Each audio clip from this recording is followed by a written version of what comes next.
요즘 미장원에 가면 남자든 여자든 손흥민 스타일로 잘라주세요. 자, 이런 얘기들을 종종 합니다. 누구 스타일로? 좋아하는 연예인의 머리 스타일, 또 심지어는 어떤 좋아하는 연예인이 어떤 옷을 입으면 막 그 옷을 입고 싶어서 그런 옷들을 사서 입는 사람들도 있습니다. 무언가 동질감을 느끼고 싶기도 하고 무언가 자기 만족을 위해서 그 성공한 또는 잘 나가는 좋아하는 그 사람을 흉내내려고 하는 것이죠. 그러나 겉모습을 같이 한다고 해서 그와 같은 사람이 되는 것은 아닙니다. 이제 2020년이 되어서 저는 학교에서 30년째 학생들을 가르치게 됩니다. 이렇게 평생 학교에서 학생들을 가르쳐온 선생으로서 가장 감격스러울 때가 언제인 줄 아십니까? 제가 세계 유명 인명록에 올랐을 때도 아닙니다. 이건 굉장히 짧아요. 제가 어떤 학회에서 우수 논문으로 선정이 돼서 상을 받을 때도 아닙니다. 제가 연구 업적이 좋다고 다른 사람이 5년 걸려서 승진할 것을 2년 만에 승진하는, 여러분, 이런 걸 누릴 때도 아니에요. 여러분, 진짜 행복한 건 두고두고 그 감격이 멈춰지지 않는 것은 스승의 가르침을, 그 스승이 가르친 그 가치관, 그 철학을 소중히 여기고 본받아 따라 닮아가고자 하는 제자를 만났을 때입니다. 나는 교수님 때문에 내 인생이 바뀌었다 라고 말하는 것을 들을 때 이거보다 더 큰 행복이 없습니다. 이거보다 더 큰 즐거움이 없습니다. 그런데 대부분의 사람들은 눈으로 보이는 이 겉모습만 보고 그 사람을 닮고자 하는 거예요. 자, 여러분 예를 들어 보십시오. 이전에 우리나라에 아주 훌륭한 선수로 미국에 가서 야구사를 바꿨던 박찬호는, 여러분, 공 하나 던질 때 이 공 하나 던지는 게, 하나 딱 공 던지는 이게 수백만 원이에요. 여러분, 추신수는 무려 1천억 원이라고 하는, 약 10년에 1천억 원이라는 연봉을 받을 만큼, 맞죠? 1천억 원? 1천억 원이 넘었어요. 여러분, 이럴 만큼 어마어마한 연봉을 받는 이런 선수가 되었습니다.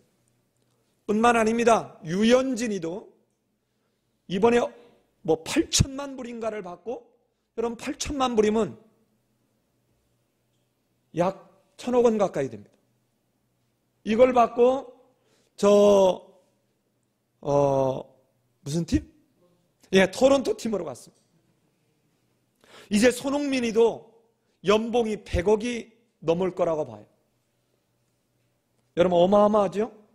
이런 사람들이 이런 많은 연봉을 받는다는 것을 부러워하면서도, 그래서 적지 않은 이제 젊은 어린아이들이 나도 손흥민처럼 축구선수 되겠다고, 나도 유현진처럼 되겠다고 스포츠 선수를 꿈꿉니다.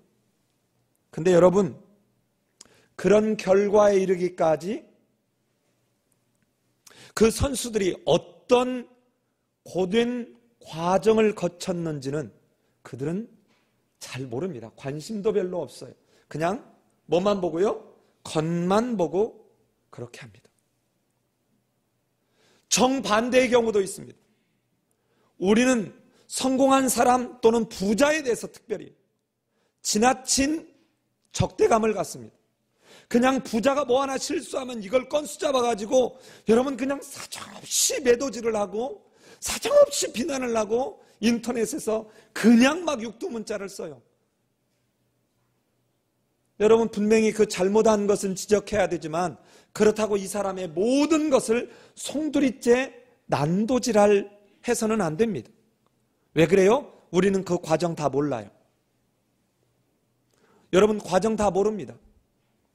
여러분 어떤 사람이 매스컴에서 마치 흉악한 죄를 지은 양 그렇게 뉴스에 나오기도 하지만 10년, 20년이 지나고 정권이 바뀌고 났더니 여러분 간첩이라고 덮어 씌워서 불과 얼마 만에 여러분 형장의 이슬로 사라졌던 정말 똑똑했던 사람들이 나중에 보니까 전부 독재 정권에 의해서 여러분 억지로 죄명이 뒤집어 씌워서 다 죽임을 당한 것입니다. 오늘 보려고 하는 본문이 바로 이거예요. 여러분 우리는 누구의 스타일, 손흥민의 스타일, 유현진의 스타일, 가수 BTS의 스타일에 머리를 깎는 것이 신앙이 아니라 진짜 신앙은 삶으로 닮아가는 겁니다. 여러분 삶으로 닮아가는 것은 우물에서 숭늉 찾는 격으로 되지 않습니다. 내가 예수를 영접했다 그래서 어느 날 내가 헷가닥 해가지고 예수님처럼 되는 게 아닙니다. 그 과정은 처절합니다.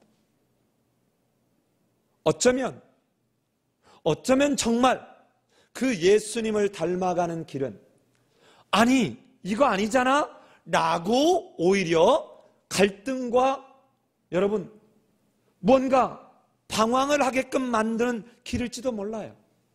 오늘 저는 여기에 두 사람의 경우를 예를 들어보려고 합니다. 자, 오늘 읽었던 이 21장 1절로 16절은 밀레도에서 에베소에 있는 장로들과의 고별 집회를 끝나고 난 뒤에 사도 바울이 예루살렘까지 이르는 과정입니다. 자, 지도로 잠깐 한번 보실까요? 자, 화면을 보시면 자, 저기 밀레도까지 저렇게 갔습니다. 자, 시간이 없기 때문에 왜냐하면 오순절이 돌아오기 전에 예루살렘으로 가고자 하는 그 사도 바울의 마음이 급합니다. 그리고 난 뒤에 로마로 가고자 한 것이죠.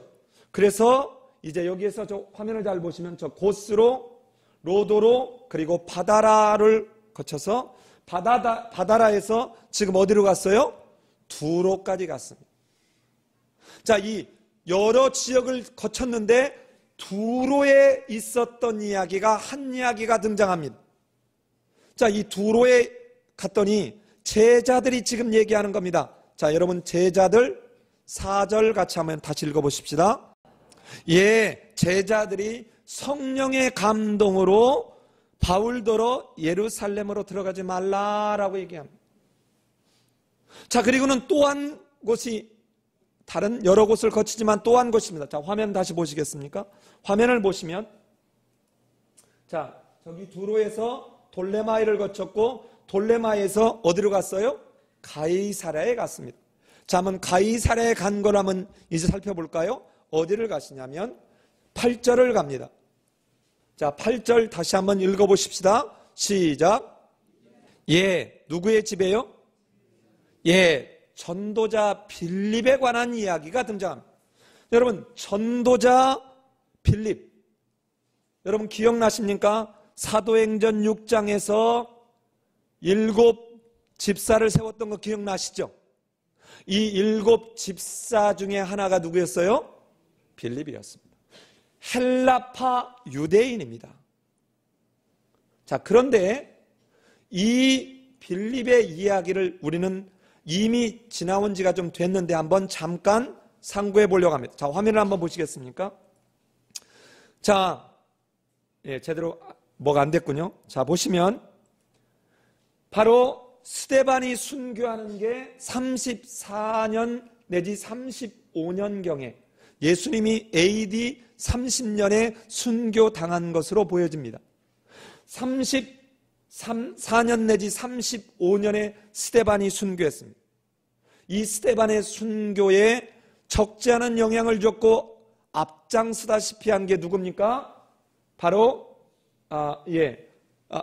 사도 바울이에요, 실은. 그런데 이 스데반이 순교하고 난 뒤에 어떤 일이 벌어지냐? 빌립 사도들만 놔두고는 다른 믿는 자들이, 경건한 자들이 어떻게 돼요? 흩어집니다. 자, 저처럼 흩어졌어요. 이때 여러분, 흩어지다는 이 말이, 단어가 씨를 뿌리다는 뜻이에요. 뭐하러 흩어져요? 예, 복음 전하려고 흩어집니다. 복음 전하려고 흩어져요. 자, 그런데 이 빌립에 관한 이야기는 이제 우리 잠시 한번 가보면 빌립에 관한 이야기 잠시 한번 볼까요? 자, 이렇게 사람들이 흩어지고 난 뒤에 박해를 피하기 위해서 흩어졌습니다. 자, 이렇게 보면 바울이 역시 스데반이 죽고 난 뒤에 또 예수를 믿는 사람들을 박해하기 위해서 다메섹으로 가다가 다메섹 도상에서 어떻게 돼요? 부활하신 예수님을 만납니다.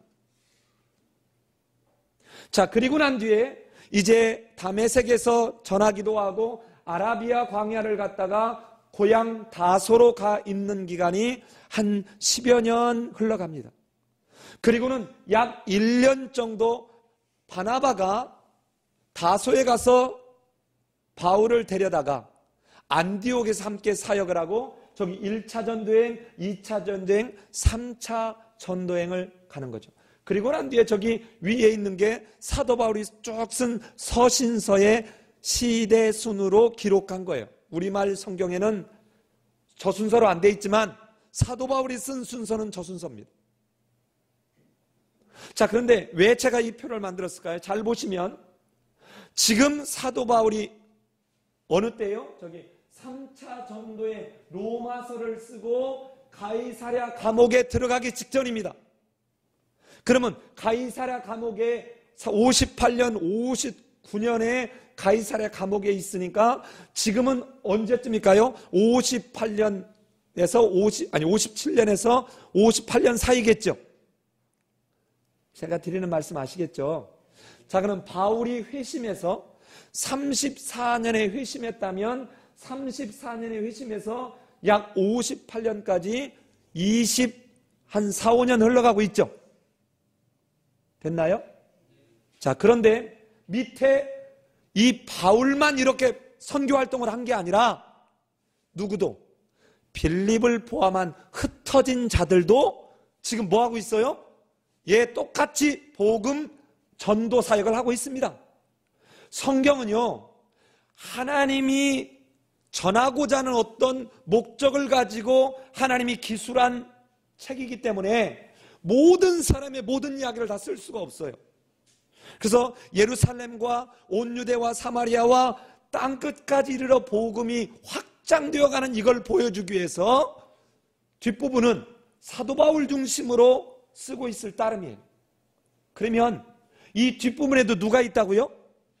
빌립이 있다고요. 여러분, 빌립이 몇 년 동안 지금 일을 하고 있을까요?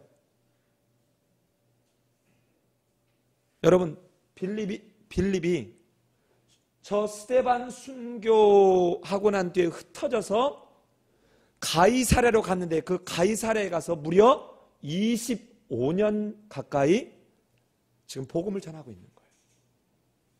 자, 한번 이 사도 바울과 이 여러 사람들이 움직였던 과정을 한번 봅시다. 자, 잘 보시면 저게 지역들이고요. 파란색으로 쓰는 게 바울의 여정이고 검정색으로 쓴 게 빌립의 여정이고 빨간색으로 쓴 게 저게 베드로의 여정입니다. 자, 순서를 보면 이게 거의 동시다발로 이루어지는데요. 저 화면 한번 잘 보시죠.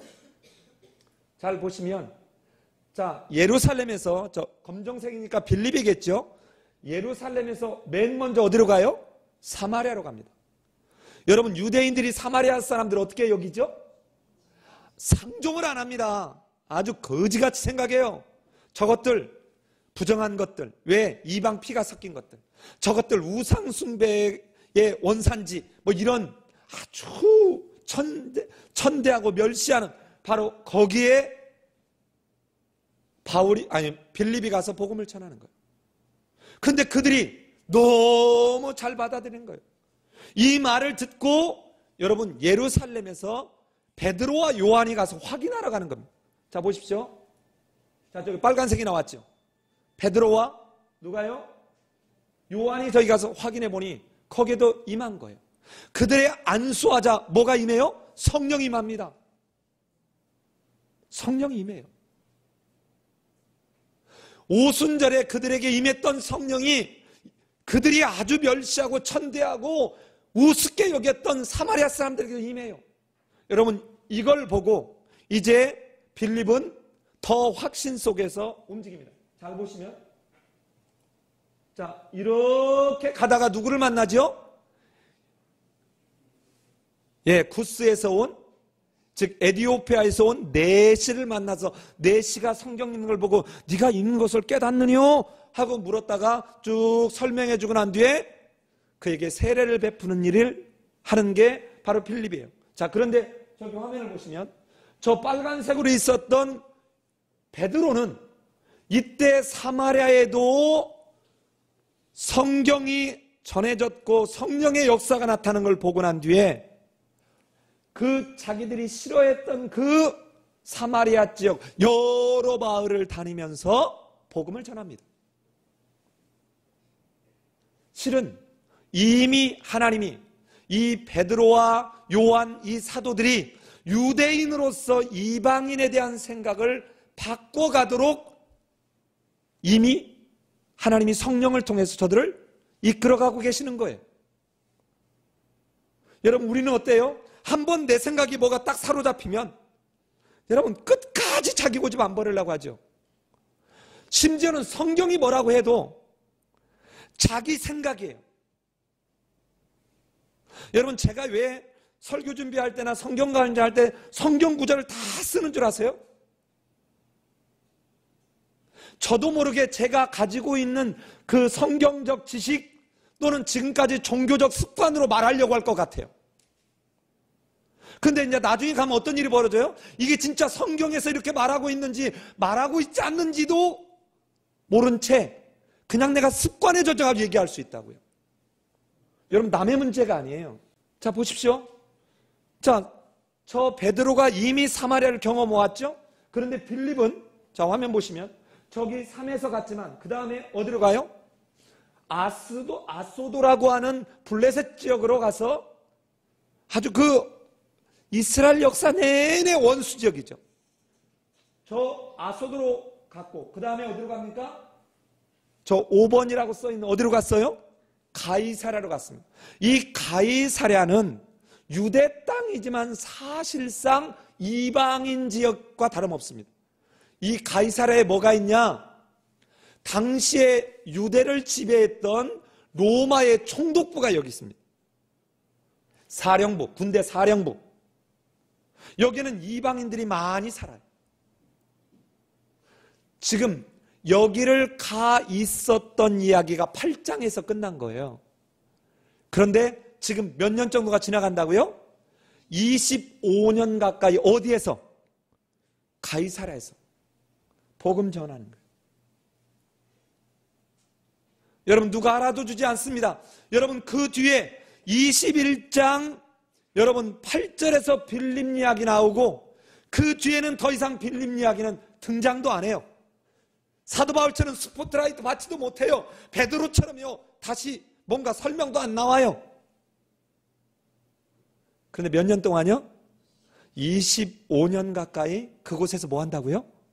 복음 전한다.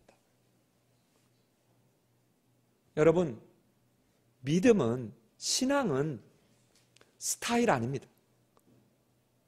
나 손흥민 스타일, BTS 스타일로 이발에 이 머리 깎아주세요. 여러분 이거 아니에요.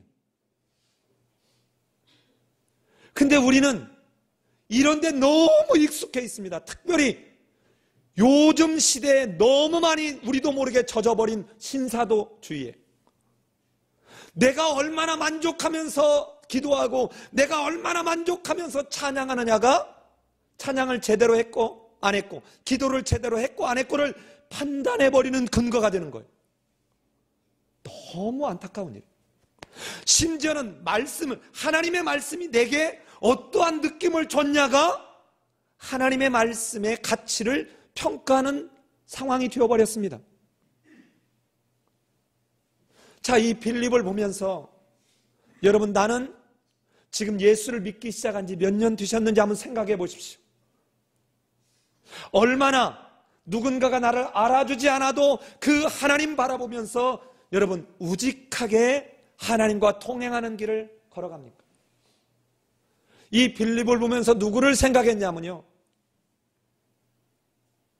여러분 노아를 생각했습니다.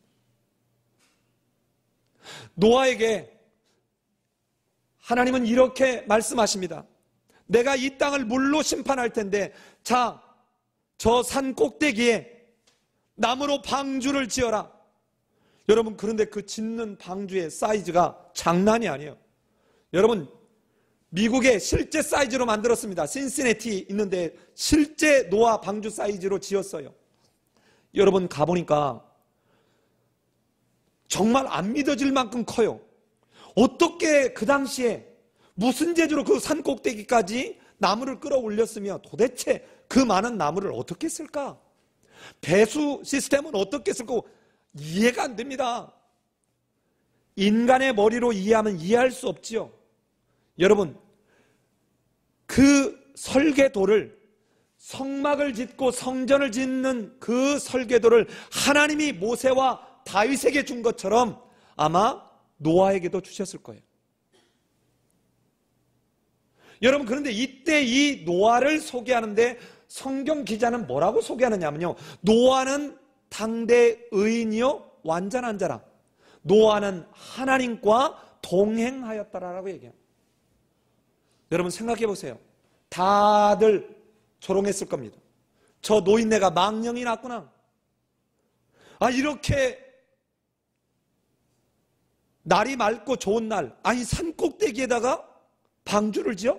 그것도 저렇게 상상할 수 없을 만큼 큰 배를 지어?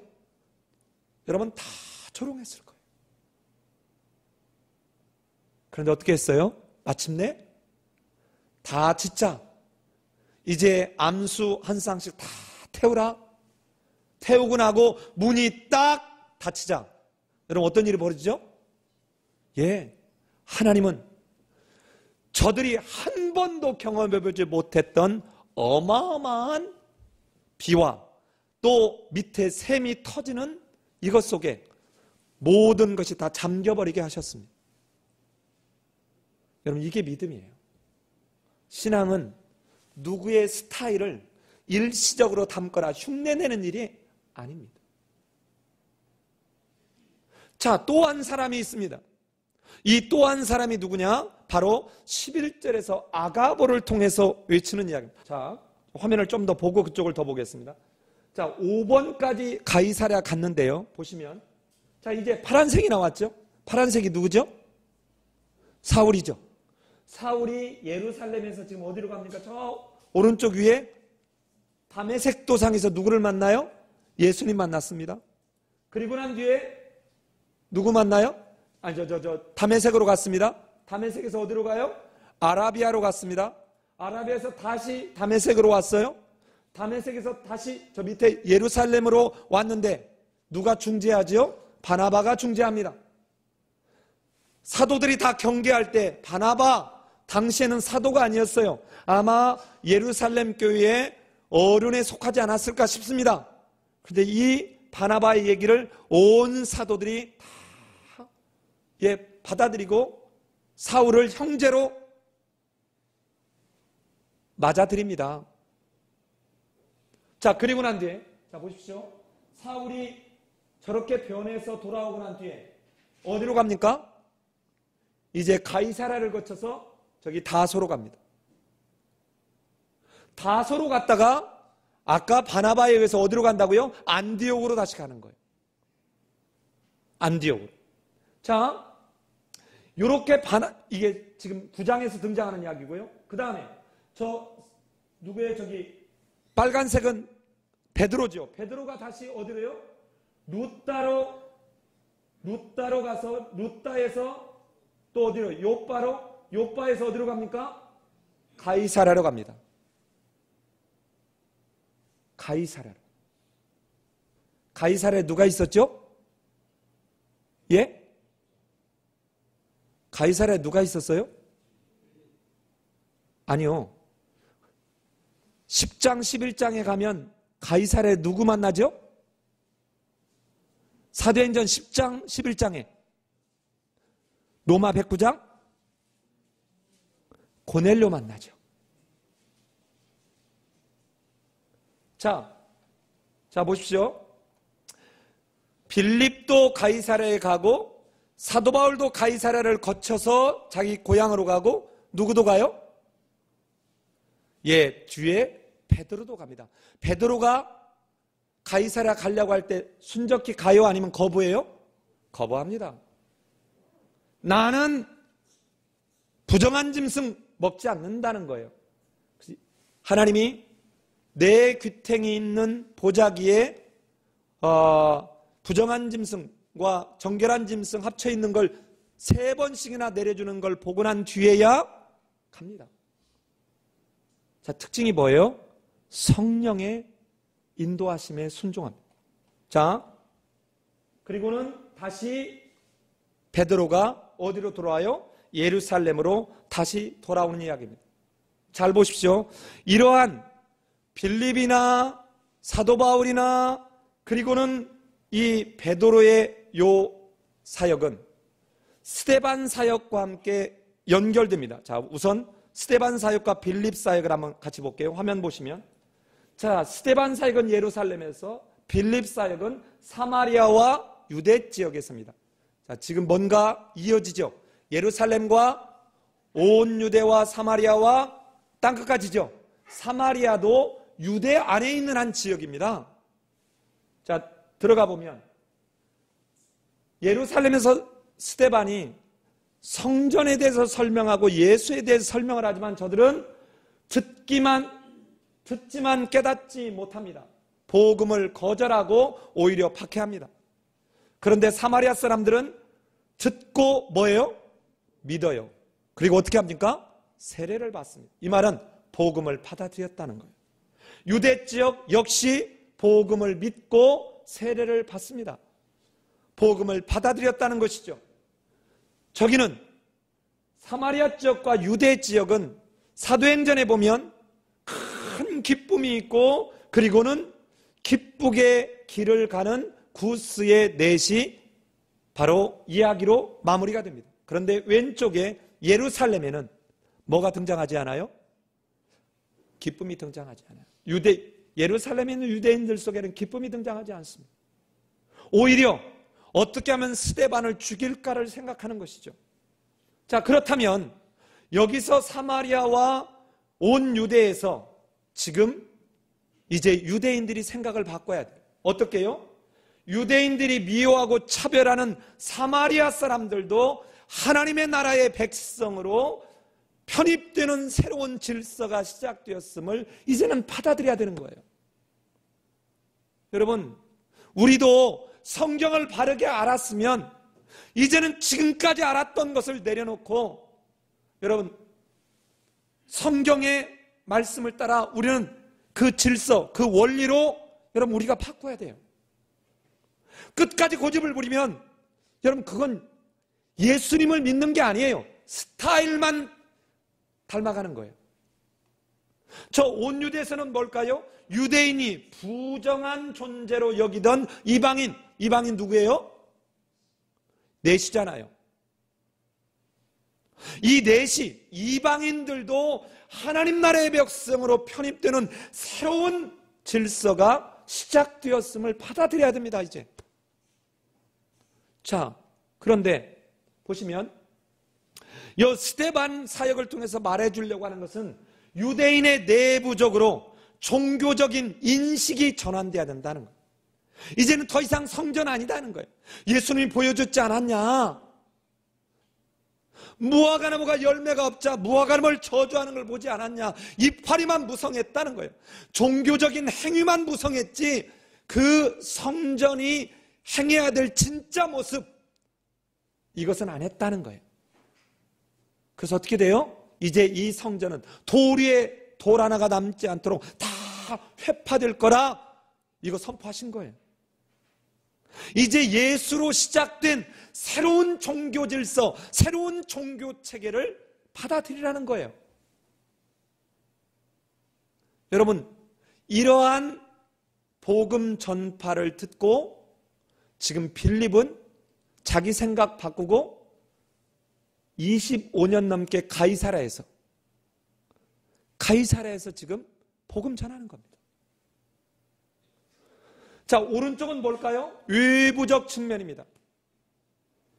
차별의식, 민족적 선민의식에서 이제 철저하게 벗어나야 된다는 거예요. 여러분 기억나요? 예수님의 제자들도 이거 못 벗어났어요. 그래서 쟤들 우리에게 안 속했는데 쟤들이 귀신을 쫓는데 못 쫓게 해주십시오. 요한이 그러죠. 여러분 우리도 얼마든지 이럴 수 있어요. 주님 다시 오실 때 교회를 다니는 사람이 아니라 교회 밖에 있는 사람이 만약에 여러분 삭개오가 주님에게 영접을 받듯이 내가 오늘 내 집에 들어가리라. 여러분 이런 상황이 벌어지지 않을 것 같습니까? 교회 다니는 사람에게는 나는 너를 도무지 알지 못하겠노라. 왜 그래요? 여전히 종교적인 인식 전환을 시키지 못하고 여전히 차별의식, 여전히 민족적 선민의식, 나는 모태신앙이야, 나는 안수받았어. 여러분 이러고 혹시 우리 있는 거 아닙니까? 스타일만 중시하는. 자 보십시다. 사마리아 사람들은 배타적 차별의식을 뛰어넘는 하나님의 백성의 새로운 질서를 알게 한 사건입니다. 저렇게 이디오피아 내시는 국가적 민족적 선민의식을 뛰어넘는 하나님의 백성의 새로운 질서를 알게 하는 사건이었습니다. 자, 그러기에 예루살렘 유대인들은 이제 이런 사건들을 통해서 뭐 했어야 돼요? 새로운 종교 체계를 받아들여야 함을 직간접적으로 알게 하지만 저들은 종교적 전통을 더 중시했습니다. 여러분, 성도들보다 더 어려운 게 목회자들입니다. 내가 지금까지 목회해온 방식, 내가 지금까지 목회적 경험을 한 건 이게 아니라는 거예요. 성경하고 아무 상관없어요. 잘못된 걸 고쳐나가야죠. 교권주의에서 만들어놓은 잘못된 패습들을 바꿔나가야죠. 여전히 벗어나지 못합니다. 자, 보십시오. 자, 이쪽 예수님도 가르쳤어요. 성전에 대한 새로운 질서를 받아들여야 된다고 예수님이 가르쳤어요. 오른쪽에 보면 예수님이 이미 사역할 때 하나님 나라의 새로운 질서를 받아들여야 됨을 저렇게 여러 측면에서 가르치셨습니다. 그런데 예수님의 가르침도 다 무시하는 거예요. 주의 성령이 임하고 난 뒤에 지금 이 사마리아와 유대에서 사마리아 사람들과 그리고는 이방인을 통해서 보여주는 것도 지금 거부합니다. 거부해요. 자, 그렇다면 여러분 아까 본 대로 이것을 여러분 깨달은 사람들은 의외로 딴 사람들이었습니다. 자, 화면 보십시오. 자, 화면 보면 저기에 동그라미가 쳐져 있죠. 예루살렘, 저 오른쪽 위에가 어디입니까? 안디옥이라고 써있나요? 제가 눈이 안 좋아서 잘 안 보여요. 이쪽에 키프로스, 구브로입니다. 자, 지금 아까 흩어진 사람들이, 자, 보세요. 저 왼쪽에 뭐도 있어요? 구레네인가요? 제가 잘 안 보이네요. 자, 이 사람들이 이렇게 흩어져 복음을 전하기 시작했습니다. 자, 빌립만 한 게 아니라 이때 박해받는 가운데 많은 헬라파 유대인들이 어떻게 했다고요? 흩어져서 뭐를 전하기 시작해요? 복음 전하기 시작했습니다. 여러분, 그래서 저 구브로에 있는 사람들이 어디 가서 전했냐? 여러분, 어디 가서 전했냐? 안디옥에까지 가서 복음을 전하는 겁니다. 안디옥에까지 가서. 자, 그렇다면 이거를 바로 이거예요. 이걸 지금까지 한 걸 설명해 보면 이렇습니다. 자, 이렇게 스데반 사건으로 박해가 시작되었습니다. 자, 이게 여러분 저 빌립 사건과 다른 흩어진 사람들이 이게 동시예요. 동시. 다시 화면 보시면 이게 따로따로가 아니라 이렇게 동시입니다. 동시. 그 중에 빌립을 예로 든 거예요. 그러니까 책이 없다고 해서 그 사람들을 우습게 여기면 안 돼요. 여러분, 예수님은 책 썼어요? 안 썼어요? 책 한 권도 직접 안 썼어요. 여러분, 이사야는 썼구나. 에레미야도 썼구나. 엘리야가 책 썼어요? 안 썼어요? 엘리사 책 썼어요? 안 썼어요? 안 썼어요. 그 책 없다고 우습게 여기면 안 돼요. 자, 보십시오. 빌립과 다른 흩어진 자들이 이렇게 복음을 전하는 거죠. 가운데 끼어 있어요. 이렇게 두 개. 이렇게. 사울과 베드로의 사역이 저렇게 가운데에 끼어 있다고요. 이제 뭔 얘기를 해요? 이들은 동시에 지금 흩어져서 하고 있고, 그러니까 성경을 보면 8장에서 어디로 이어져야 돼요? 11장 19절로 바로 이어져야 돼요. 가운데는 지금 이 깨닫지 못하는 유대인들에게 이거 깨달으라고 얘기하는 거예요. 모양만 있다고 되는 거 아니에요. 할례만 받았다고 되는 거 아니에요. 손흥민 스타일로 머리를 잘랐다고 손흥민 되는 거 아니에요. 이유리 스타일로 머리를 잘랐다고 노래를 잘하는 거 아니에요.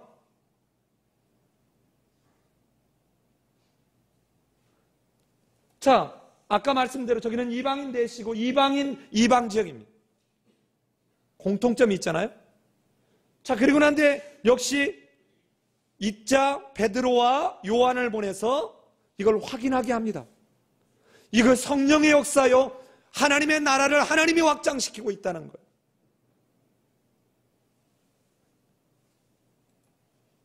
보십시오. 지위와 특권에 대한 인식을 전환시켜야 되고, 그리고는 이제 선민의식에 대한 또 부정에 대한 인식을 베드로는 전환해야 됩니다. 그래서 베드로가 어떻게 합니까? 무두장이 집 부정한 사람이에요.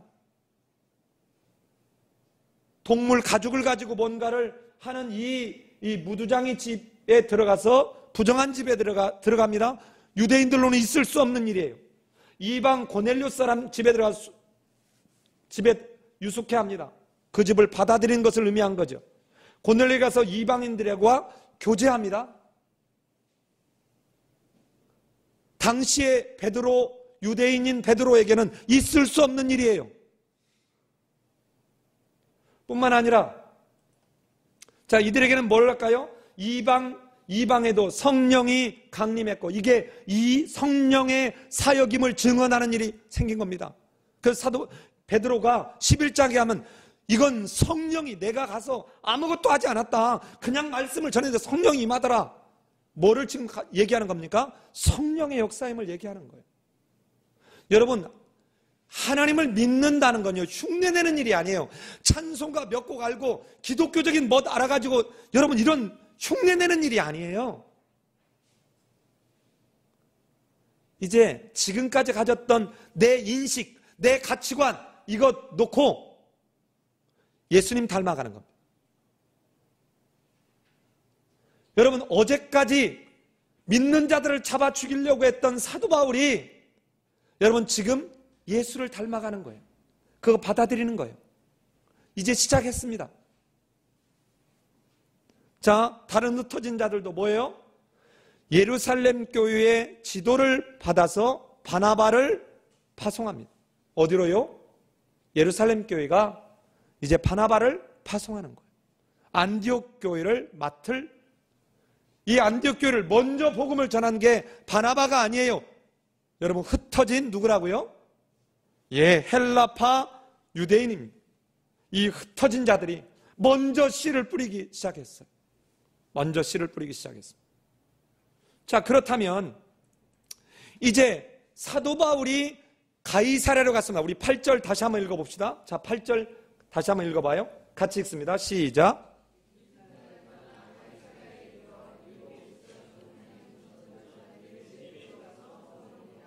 예.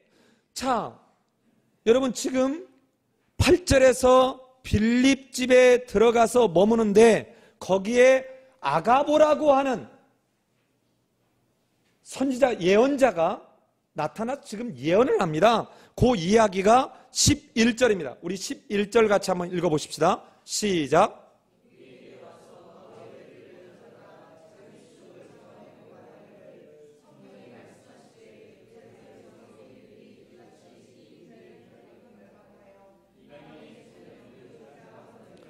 자, 두 번째 설명이 나오는 부분인 가이사랴에서 이제 빌립 집에 들어갔는데 사울에 대한 이야기를 집중 한번 조명해 보려고 합니다. 자, 화면 보시면요. 이 예수님을 닮은 바울 어떻게 닮는가 볼까요? 화면 한번 보시면, 자, 예수님이 말씀하시고 이렇게 얘기했습니다. 마가복음 10장 33절에서 보라, 우리가 예루살렘으로 올라가노니 인자가 대제사장들과 서기관들에게 넘겨짐에 그들이 죽이기로 결의하고 이방인들에게 넘겨주겠고라고 얘기했습니다. 자, 그런데 그리스도인들을 잡아 죽이려고 했던 바울이 사도행전 20장 22절로 23절에서 뭐라고 해요? 어디로 가고자 해요? 예루살렘으로 올라가고자 합니다. 그런데 환영이 기다린대요? 박해가 기다린대요? 박해가 기다린대요. 자, 자기는 지금 불안하다는 거예요. 예루살렘으로 가면 거기서 무슨 일을 당할지 내가 잘 알지 못하노라. 그런데 성령이 증언하는데 결박과 환난을 당할 거라는 거예요. 자, 이 말을 아가보가 21장 11절에서 여러분 얘기하는데 왼쪽 예수님의 모습과 똑같습니다. 자, 봐요. 예루살렘에서 유대인들이 이같이 이띠 임자를 뭐하여? 결박하여. 자, 이제 고난을 받을 것이고 마침내 세 번째, 이방인의 손에 뭐하리라? 넘겨주리라. 여러분, 이거를 모르고 가는 게 아니라 뭐하고 간다고요? 알고도 갑니다. 알고도 가요. 다니엘이 만약에 예루살렘을 향하여 또는 다른 것을 두고 기도를 하면 틀림없이 사자굴에 들어갈 줄을 뭐하고도요? 알고도 기도합니다. 알고도. 사드락과 메삭과 아벳느고가 여러분 만약에 금신상에다 대고 절을 하지 않으면 불못불에 들어가는 것을 뭐하고도요? 알고도 절하지 않습니다. 그런데 그때 이들은 붙잡혀서 뭐라고 하잖아요. 하나님은 우리를 상하지 아니하게 하시겠지만 그리 아니하실지라도 나는 절하지 못하겠다는. 여러분, 하나님이 나를 그러니까 우리 눈에 보이는 지금 현재에서 나를 보호해주지 않는다 할지라도 나는 죽을지라도 이거 못하겠다는 거예요. 여러분, 스타일을 따라간 사람은 이때 절대로 이렇게 못합니다. 못해요. 우리가 예수를 믿는다는 것에 대해서 너무 지금까지 잘못된 미신적, 우상숭배적, 지성이면 감천인식의 이런 설교와 이런 이야기들에 너무 젖어 있었던 것은 아닌지 모르겠습니다. 자, 이게 가기 전에 지금 이야기예요. 또 아가보를 통해서 가이사랴쯤 갔을 때 다시 들었습니다. 여러분, 이쯤 되면 피하고 싶어요? 안 피하고 싶어요? 저 같으면 피했을 것 같아요. 하나님이 내게 은혜를 주셨구나. 이렇게 아가보를 통해서도 얘기하는구나 하고는 피했을 것 같습니다. 자, 그런데 두 번째 바로 예수님을 닮은 바울의 모습이 등장하는데 그 모습을 한번 볼까요? 자, 보시면 예수님이 누가복음 9장 51절에서 그냥 어쩔 수 없이 예루살렘으로 올라간 게 아닙니다. 화면을 보시면요. 누가복음 9장 51절에서 예수께서 승천하실 기약이 차감해 어디를 향하여? 예루살렘을 향하여 올라가기로 어떻게 했다고요? 이걸 다른 말로 얘기하면 뭐죠? 죽으러 가기로 결심하신 것입니다. 그러니까 어쩔 수 없이 마지못해서 간 게 아니에요. 능동적이고 하나님이 내게 주신 그 사명을 여러분 이루기 위해서 갔습니다. 그런데 사도 바울이 어떻게 하는가 볼까요? 사도 바울은 이렇게 합니다.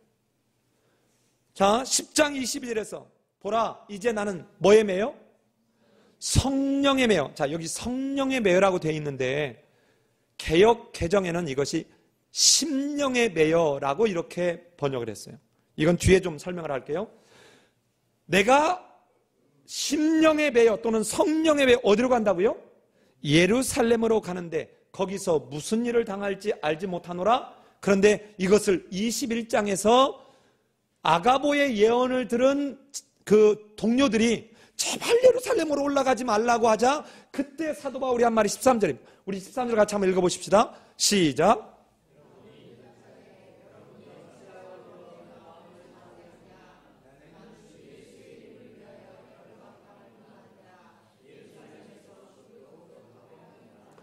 예, 여러분 죽을 것을 각오하고 지금 올라가요.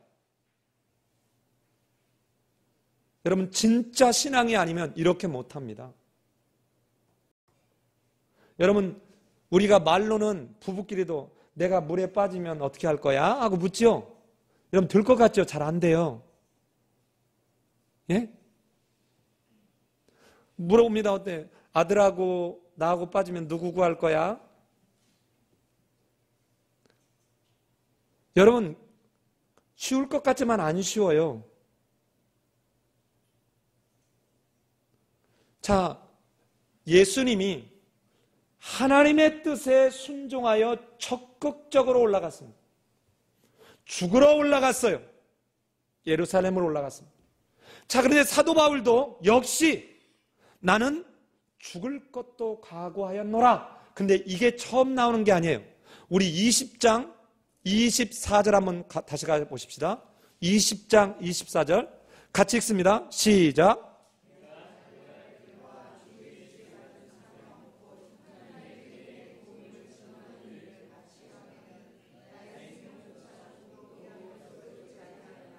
예.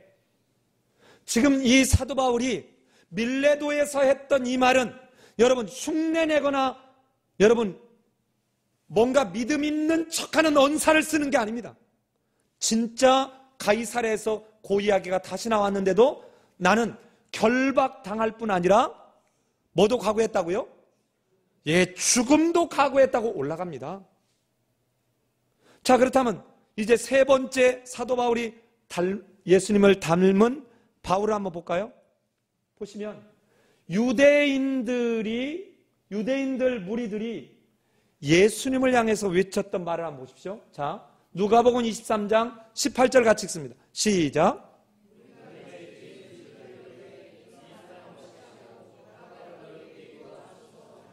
이 사람을 없이 하고 죽여버리고 이 말이에요. 자, 요한복음 19장 15절에 똑같이 해요. 그들이 소리 지르되 없이 하소서 죽이소서 이 말이에요. 꼭 요즘 데모하는 것 같죠?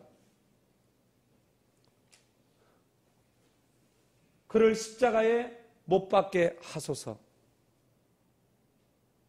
여러분 사도 바울이 똑같은 상황을 경험합니다.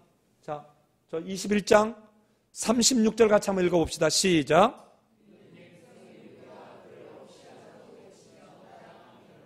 예, 우리 다음 주에 보게 될 때 미리 주제가 이게 필요해서 미리 봅니다.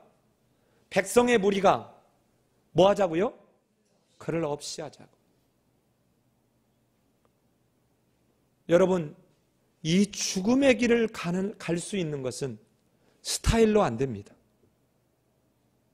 신앙이에요. 그런데 이 믿음 자체가 나에 의해서 시작된다고요? 아닙니다. 너희가 그 은혜를 인하여 믿음으로 말미암아 구원을 얻는, 여러분 하나님이 성령을 통해서 내 마음을, 내 닫힌 눈을 열어주지 않으면 여러분 알 수 없어요. 아버지가 아들과 아들이 계시한 자들에게만 이 비밀을 알겠다는 거예요. 근데 이 비밀은 어쩌다고요? 만대와 만세로부터 감춰졌던 것들인데 이제 누구에게? 성도들에게 나타난 바 된 것입니다. 여러분, 이 하나님의 나라, 영원한 하나님의 나라의 가치, 구원에 대한 참 의미, 이것을 아니 성령으로 깨닫게 하신 하나님의 은혜 때문에 사도 바울은 없이 하자는 속에서도 매를 맞고 마침내 여러분 마지막에 보면 최종적인 걸 보면 이래요. 자, 예수님 볼까요? 예수님이 이렇게 마침내 죽습니다. 마침내 죽어요. 보세요. 붙잡히고 모함으로 죄를 씌우고 그리고는 죽이려 하고 때리고 죽이기를 요청하고 십자가에서 마침내 죽임을 당하는 과정 거치죠. 사도 바울이요 똑같아요. 붙잡혔습니다. 21장 27절에서. 그리고는 모함으로 죄를 덮었죠. 저들이 우리 백성과 우리의 관습을 비방한다, 우리의 율법을 비방한다고 여러분 덮어 씌웠어요. 자, 이제 오늘 말씀의 마무리를 봐야 될 것 같아요.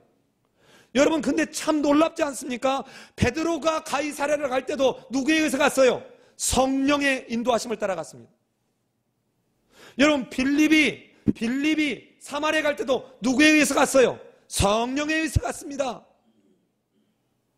그런데 오늘 사도 바울도 여러분 화면을 보시면 자, 재밌는 현상이 있습니다. 자, 보세요. 자, 바울, 제자들, 아가보 이렇게 세 부류를 보면 자, 보십시오. 이제는 내가 뭘로? 성령에 대여 예루살렘으로 가는데 거기서 무슨 일을 당할지 알지 못하노라라고 얘기했습니다. 자, 그런데 개역 한글에서는 이때를 성령으로라고 안 하고 뭐라고요? 심령으로 번역했습니다. 자, 그런데 저 밑에 23절은 오직 성령이 각 성에서 내게 증언하여 결박과 환난이 나를 기다린다는 거예요. 여러분, 성령이라는 단어 하나인데 저기는 헬라어로 다르죠. 뒤에 하기온이라고 하는 여러분 거룩하다는 뜻이 들어있습니다. 자, 그런데 잘 보세요. 똑같이 제자들도 그 제자들이 뭐의 감동으로? 성령의 감동으로 바울더러 예루살렘에 뭐 하지 말라? 들어가지 말라. 자, 이제 아가보가 증언하는데 뭐라고 합니까? 우리에게 와서 바울의 띠를 가지고 자기 수족을 잡아매고 말하기를 뭘로? 성령이 말씀하시되 예루살렘에서 유대인들이 이같이 이 띠 임자를 결박하여 이방인의 손에 넘겨주리라 하거늘. 그러자 제자들이 11절에서 우리가 그 말을 듣고 그곳 사람들과 더불어 바울에게 뭐 하지 말라고요? 자, 여러분 잘 봐요. 저 위에 자, 이거 굉장히 예민하고 민감하고 조심해야 될 부분입니다. 여러분, 헬라어로 퓨뉴마, 이 퓨뉴마라는 단어만 써도 성령이라고 번역할 수 있습니다. 그런데 왜 이 사도행전을 쓴 누가는 꼭 어느 부분에는 하기온이라고 하는 성령을 강조하는 이 단어를 쓰고 있을까요? 저 형태는 여러 가지예요. 제가 이거를 쭉 여러분 하루 종일을 걸려서 모든 형태를 다 한번 찾아봤어요. 찾아봤는데 여러분 191번이 신약성경에서 등장을 하는데 이 191번 중에 약 101번이 성령으로 번역을 했습니다. 여러분, 그런데 하기온이 붙은 게 84번이에요. 절반이 조금 안 되죠. 그리고 난 뒤에 하나님의 라는 말이 들어갔고 주의 성령, 하나님의 영 이런 말로 들어간 게 6번입니다. 다 합치면 90번이 우리가 쉽게 성령으로 움직이지 못하고 번역할 수 있는 거예요. 근데 예를 들어 고린도전서를 가서 보면 고린도전서는요 퓨뉴마라고 하는 그냥 영으로 신령한 것으로 번역할 수 있는 게 무려 12번 쓰고 그냥 성령으로 못 박을 수 있는 게 5번밖에 안 썼어요. 지금 무슨 얘기를 해요? 잘 보십시오. 바울이 보라, 이제 나는 성령에 매여, 자, 성령에 감동된 내 생각 얘기하는 거예요. 뭔 얘기한다고요? 자, 우리가 다 성령에 감동된 성도들입니다. 성도로 자기 생각 말하는 거예요. 이게 저 윗부분이에요. 노란색 칠해지지 않은 분. 그런데 밑에서 성령이 직접 하시는 말씀에는 하기온을 다 넣고 있다고요. 누가가. 무언가 구분하고자 하는 의도가 있어 보여요. 자, 그런데 보세요. 성령이 각성해서 증언할 때는 올라가라 올라가지 말라는 말이 있어요 없어요? 아따, 있어요 없어요? 없습니다. 그냥 보여준 것만 전합니다. 자, 너 예루살렘에 가면 뭐가 기다린대요? 결박과 환란이 기다린다고만 보여주고 알려주지. 제가 저기서 그래서 성령이 하시나 이렇게 했잖아요. 그냥 그림 보여주듯 보여주시는 거예요. 자, 밑에 아가보가 지금 성령의 감동으로 성령이 말씀하신 내용을 전합니다. 근데 저 빨간색 다시 한번 읽어보실래요? 시작.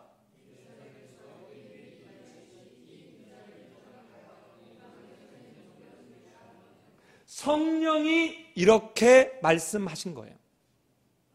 그러니까 성령이 말씀하는 내용을 우리에게 하면 화법을 전달하고 따옴표 쳐가지고 좀 그대로 전해준 거예요. 이 말을 들은 동료들이 밑에 하는 말이에요. 동료들이 지금 뭐라 그래요? 올라가지 마십시오. 그 말을 듣고 그들이 지금 얘기하는 거예요. 제가 뒤에 부분까지 성경을 다 보려다 왜 여기서 멈췄냐면요. 여러분, 이제 우리도 이런 일이 있을 겁니다. 자, 이제 성령이 우리에게, 하나님이 우리에게 말씀하신 그것에 초점을 갖는 것이 아니라 내 생각, 내 판단, 내 해석 가지고 누군가를 권면하려고 하는 것. 자기 생각대로 이끌어가려고 무언가를 시도하고 뭔가 하는 것. 여러분, 되게 조심해야 돼요. 사도 바울이 뭐라고 해요? 너희가 어찌하여 울어 내 마음을 상하게 하느냐. 여러분, 이 상하게 하느냐? 빨래 두드리듯 하느냐 이 말입니다.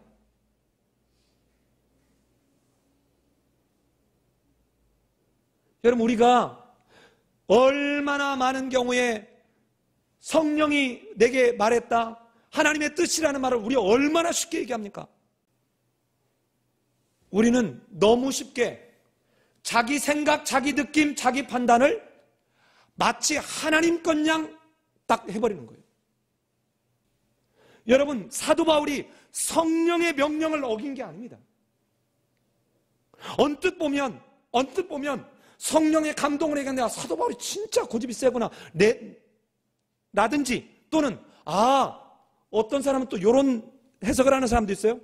성령이 어떤 사람은 이만큼 임하고 어떤 사람은 더 많이 임해가지고 이 사람은 성령을 더 채워야 되네. 이게 캐톨릭이에요. 이게 감리교, 알미니안이에요. 성령은요, 주유하듯 기름이 떨어졌으니까 성령을 더 채운 일이 아니에요. 성령은 이미 누구에게나 임했고, 이 성령이 충만하게 역사하느냐, 충만하게 역사하지 않도록 내가 육체의 소욕을 따라가느냐, 요거지.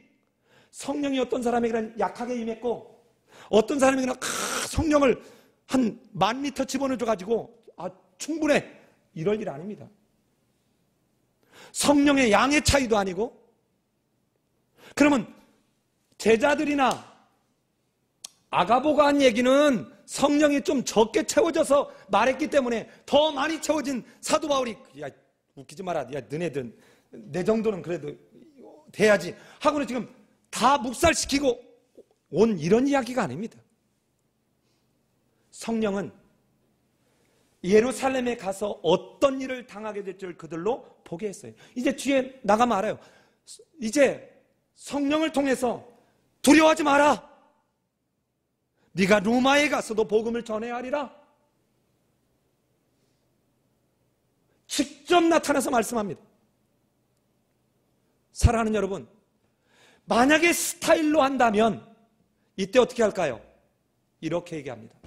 하나님은 나를 참 사랑하셔. 그래서 절대로 내가 손해보고 위험한 길은 하나님 피해가게 하셔. 아니요. 그러면 예수는 잘못 죽은 거예요. 그러면요 12제자는 잘못 죽은 겁니다. 여러분 이제 사실은 마지막 이 슬라이드 하나 더 준비했는데 화면 한번 보시겠어요? 자, 이 복음이 이렇게 지금 전해진다고요. 그런데 박해가 있어요. 죽음이 생겼습니다. 자, 그런데 우리는 이제 자 보세요. 우리에게 사명이 주어진 거예요. 액트 29을 써야 되는 거예요. 여러분 액트 29 쓸 때 이게 쉬운 일이 아닙니다. 자, 화면 보시면 자, 이미 사도행전 29장을 쓰는 이 일은 스타일로 되지 않는다는 거예요. 예수님 닮아가는 믿음밖에는 이걸 할 수 없다는 거예요. 그런데 이걸 예수님이 말합니다. 자, 화면 보십시오. 장차 형제가 형제를, 아버지가 자식을 죽이는데 내어주고 자식들이 부모를 대적하여 죽게 할 거라는 거예요. 또 너희가 내 이름으로 말미암아 모든 사람의 미움을 받을 거라는 거예요. 절대로 사탕 발림 얘기하지 않습니다. 마태복음 24장 9절에서 또 얘기합니다. 너희가 내 이름 때문에 모든 민족에게 미움을 받을 것이고 너희를 환난에 넘겨 주겠으며 너희를 죽일 거라는 거예요. 여러분 그런데 뭐라고 하는 줄 알아요? 저기서 오른쪽에 이렇게 얘기해요. 끝까지 견디는 자는 구원을 얻으리라. 여러분 이게 예수님이 가신 길이고 우리가 가야 되는 길이에요. 이거를 사도들이 중간에서 우리에게 또다시 보여준 거예요. 그런데 내가 듣고 싶은 말로 해서 성령이 내게 말씀하셨는데 여기 가지 말래요.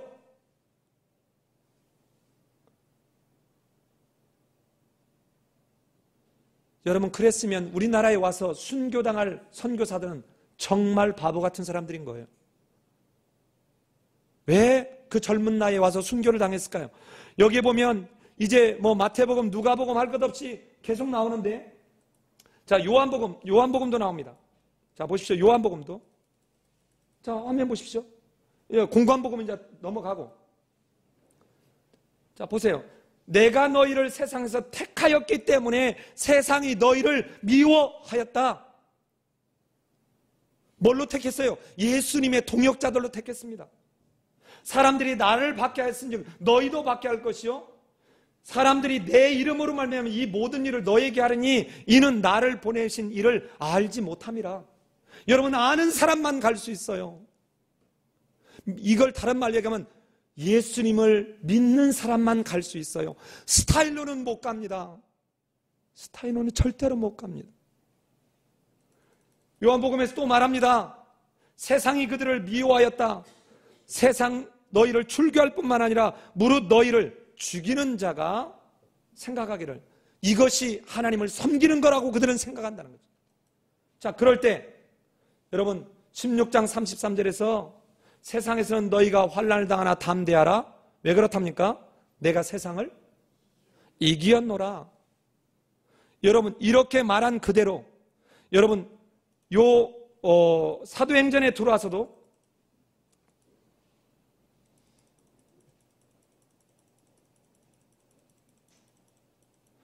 자, 사도 바울을 택할 때 보면 사도 바울을 택할 때 사도행전 9장 15절 16절에서 뭐라고 합니까? 16절에서 그가 내 이름을 위하여 얼마나 고난을 받아야 할 것을 내가 그에게 보이리라. 여러분 택할 때 이미 가는 길이 이거예요. 택할 때 여러분 지금 누리던 이 종교 권력 지금 누리던 이걸 포기하라고 하는데 너희 잘못됐다고 하는데 여러분 잘못됐다는 말을 듣기가 여러분 쉬울 것 같아요. 그것도 예를 들어 권위 있고 힘 있는 사람이 아랫사람이 말할 땐 그나마 거기에 눌려서라도 어떻게 합니다. 근데 아니 시골 촌뜨기 같았던 애들이 저 어부했던 애들이 와가지고 지금 대제사장한테 와서 여러분 말한다고 생각해봐. 오늘날 얘기하면요 삶이 예배인교회 목사가 총회장한테 가서 얘기하는 거예요. 아니 총회장님 지금 당신이 하는 건 망치는 길이요 죽는 길이야. 이런 짓 하지 마. 그럼 뭐라고 할까요? 여러분 가짜치도 않은 거예요. 사랑하는 여러분, 자, 이게 12 제자들의 모습입니다. 여러분, 그 중에 어느 한 사람 예외가 없이 다 죽었어요. 여러분, 모르고 간 게 아니에요. 다 알고 갔어요. 여기 바울도 12 사도에 속하지 않았던 바울도, 세례 요한도, 스데반도, 여러분, 이거는 스타일로 아닙니다. 사랑하는 삶의 예배인교회 성도님 여러분, 이제 우리 2020년 이제 음력으로 새해가 시작됐습니다. 금년 안에 정말 하나님의 나라가 확장되고 복음이 여러분 전해지기를 원하십니까? 2020년도 여러분의 동네에서, 여러분이 만나는 친구 속에서, 여러분이 다니는 직장 속에서 여러분 예수님이 가신 길 가십시오. 여러분 사도 바울이 가신 길 가십시오. 손해보는 길 택하십시오.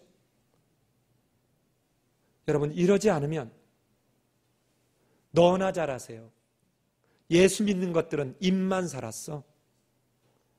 여러분, 우리는 하나님의 영광을 드러내는 게 아니라 복음의 문을 닫아버리는 참으로 안타까운 상황을 초래할 수도 있습니다.